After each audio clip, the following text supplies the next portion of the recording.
உமக்கு மேல் ஒருவரும் இல்லையே, எல்லோருக்கும் மேலாக உயர்ந்தவர், உமக்கு மேல் ஒருவரும் இல்லையே. அல்லேலூயா, அல்லேலூயா.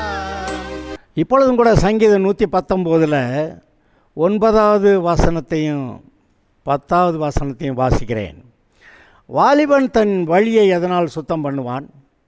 உமது வசனத்தின்படி தன்னை காத்து கொள்ளுகிறதுனால் தானே. திரும்ப வாசிக்கிறேன்.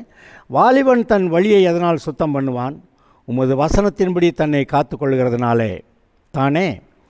என் முழு இருதயத்தோடு உம்மை தேடுகிறேன், என்னை உமது கற்பனைகளை விட்டு வழி தப்ப விடாதேயும். நான் உமக்கு விரோதமாய் பாவம் செய்யாதபடிக்கு உமது வாக்கை என் இருதயத்திலே வைத்தேன். இதுவும் கூட சங்கீதக்காரனுடைய பாடலாக இருக்கிறது. என்ன சொல்கிறான் பார்த்தீங்களா? வாலிபன் தன் வழியை எதனால் சுத்தம் பண்ணுவான்? உமது வசனத்தின்படி தன்னை காத்து கொள்ளுகிறதுனால் தானே. 11வது வசனம், நான் உமக்கு விரோதமாய் பாவம் செய்யாதபடிக்கு உமது வாக்கை என் இருதயத்திலே வைத்தேன். அப்போ நாம் இந்த உலகத்தினால் கரைப்பட்டு போகாதபடிக்கு கர்த்தருக்குள்ளாக தன்னை பரிசுத்தம் பண்ணி கொள்வதற்கு அதை விரும்பி இங்கே ஒரு ஆள் ஜெபம் பண்ணுறான். என்ன ஜெபம் பண்ணுறான்? வாலிபன் தன் வழியை எதனால் சுத்தம் பண்ணுவான்? உமது வசனத்தின்படி தன்னை காத்து கொள்ளுகிறதுனாலே தானே. இப்போது விசேஷமாக இயேசு சொன்ன ஒரு வசனத்தை நான் உங்களுக்கு சொல்கிறேன்.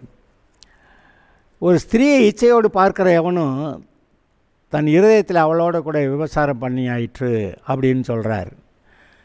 இது விபசாரம் போய் அவன் செஞ்சிடல, ஆனால் முதல்ல இருதயத்தை கெடுக்குது பிசாசு. இருதயம் கெட்ட பிற்பாடு தான் அவன் கெட்ட காரியத்தை செய்வான். அதனால் நன்மையோ தீமையோ, ஆசீர்வாதமோ சாபமோ, பாவமோ பரிசுத்தமோ எல்லாம் இருதயத்திலே ஆரம்பிக்கிறது. ஆதலால் தான் கர்த்தர் சொல்கிறாரு, உன் இருதயத்தை எல்லா காவலோடும் காத்துக்கொள். இங்கே இந்த மனுஷன் சொல்கிறான், உம்முடைய வசனத்தின்படி தன்னை காத்து கொள்ளுகிறதுனால தான் இந்த வாலிபன் தன் வழியை சுத்தம் பண்ணுகிறான் அப்படி சொல்கிறான். ஆமாம், கர்த்தருடைய வசனம் சொல்லுகிறது இச்சியாதிருப்பாயாக. அதை சொல்லுவாங்க. அது எப்படி இச்சியாமல் இருக்கிறது அப்படி சொல்லுவாங்க. இச்சியாமல் இருக்க முடியாது அப்படின்னா கர்த்தர் இச்சியாதிருப்பாயாகன்னு சொல்லுவாரா? கர்த்தர் உதவி செய்கிறார். நான் சொல்லுகிறேன், இந்த கர்த்தருடைய உதவி, அதாவது பரிசுத்த ஆவியானவர் நமக்குள்ளே வந்து பரிசுத்த ஆவியானவர் நம்மளை நடத்துறதுனால இச்சையே நம்முடைய மனதில் வர்றதில்லைங்க. ஆச்சரியமாக இருக்கா? இன்றைக்கு அநேக சூழ்நிலைகள், அநேக காட்சிகள், அநேக படங்கள் இதெல்லாம் கொண்டு வந்து நிறுத்தி இவனை இச்சைக்குள்ளே கொண்டு வந்து இவனை ஏதாவது பாவம் செய்ய வச்சிடணுன்னு எத்தனையோ போர், அல்லது ஏன் பிசாசு நேரடியாக வேறு ஏதோ விதத்தில் அத்தனை காட்சிகளையும் நம்முடைய கண்களுக்கு முன்பாக கொண்டு வந்து நிறுத்துமானால் அதெல்லாம் வேஸ்ட்டு. அதெல்லாம் இந்த உலகம் அப்படி இருக்கிறது. ஆனால் நான் தேவனுடைய பிள்ளையாக இருக்கிறேன், நான் இச்சிக்க மாட்டேன் என்று நம்முடைய இருதயத்தில் நாம் தீர்மானிக்கிறோம். வசனம் சொல்லுது பார்த்தீங்களா? நாம் நியாயப்பிரமாணத்தை கீழ்ப்பற்றாமல் கிருபைக்கு கீழ்ப்பட்டிருக்கிறபடியால் பாவம் நம்மை மேற்கொள்ள மாட்டாது. அப்படின்னா என்ன அர்த்தம்? இந்த பிசாசு கூட்டம் எவ்வளவு முயற்சி பண்ணாலும், இந்த உலகத்தில் இருக்க பாவிகள் நம்மிடத்தில் எவ்வளவு ஏவினாலும் நாம் பாவம் செய்ய மாட்டோம். ஏனென்றால் நம்மை பாவம் செய்ய வைக்க முடியாது. பிசாசு நம்மை பாவம் செய்ய வைக்க முடியாது. எந்த மனுஷனும் நம்ம பாவம் செய்ய வைக்க முடியாது. ஏனென்றால் நாம் கிறிஸ்துவின் கிருபையிலே நிற்கிறோம். நம்முடைய சுயபலத்தில் அல்ல, நியாயப்பிரமாணத்தை பின்பற்றுகிறதுனால அல்ல, நம்முடைய சுயபலத்தில் அல்ல, கிறிஸ்துவின் ஆவியினால், பரிசுத்த ஆவியினாலே நாம் நடத்தப்படுகிறோம். ஆதலால் நம்முடைய மனம் பரிசுத்த ஆவியானவர் நம்முடைய மனதை ஆட்கொண்டு இருக்கிறபடியாலே அங்கே கிறிஸ்துவின் கிருபை இருக்கிறது.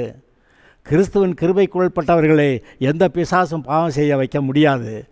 ஆனால் ஒரு காரியம், நம்ம கிறிஸ்துவின் கிருபைக்குள்ளே நம்மளை நிறுத்திக்கணும். நான் நல்ல ஆண்டவரே, உம்முடைய கிருபை என்னை தாங்குகிறது, நீர் எனக்கு போதும் என்று சொல்ல வேண்டும்.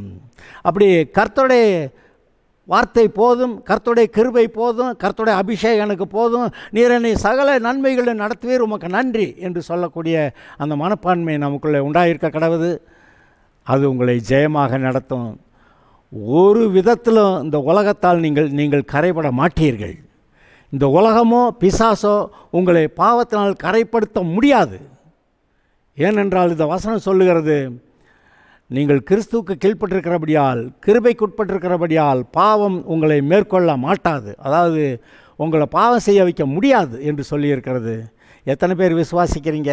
நான் கர்த்தருக்கு பரிசுத்தம் என்று எத்தனை பேர் தீர்மானிப்பீங்க?